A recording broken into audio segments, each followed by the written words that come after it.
আমরা সবাই বাথরুমে যাই নিজের জরুরাত পূরণ করার জন্য, হাজতগুলি আদায় করার জন্য।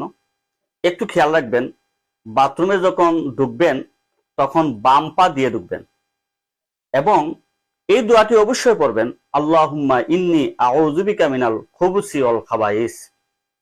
কারণ খুবুস এবং খাবাইস, খারাপ জিন্নাত, ভূত, ফেরত, এগুলি মানুষের মলমূত্র, এগুলি তাদের উচ্ছিষ্ট খাবার, ওরা এগুলি খায়, এখানেই থাকে।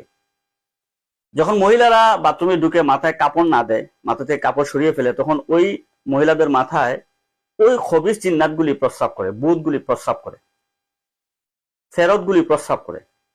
এবং আমি যখন পরিপূর্ণ ঢেকে বাথরুমে বসব, আমাদের গুপ্তাঙ্গ যেন প্রকাশ না হয়, যেন দেখা না যায়, মাটি থেকে যেন দেখা যায়, দূর থেকে বা বাহির থেকে যেন দেখা না যায়। কারণ ওই খান্নাসগুলি, খবিসগুলি, খারাপ জিন্নাতগুলি গুপ্তাঙ্গর দিকে তাকিয়ে মজা করে, ঠাট্টা বিদ্রুপ করে এবং বিভিন্ন ধরনের খারাপ কুমন্ত্রণা দেয়।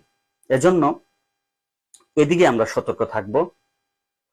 আর সব সময় মাথায় রাখবো, মহিলারা যখন বাথরুমে যাবে অবশ্যই মাথায় কাপড় দিয়ে রাখবে।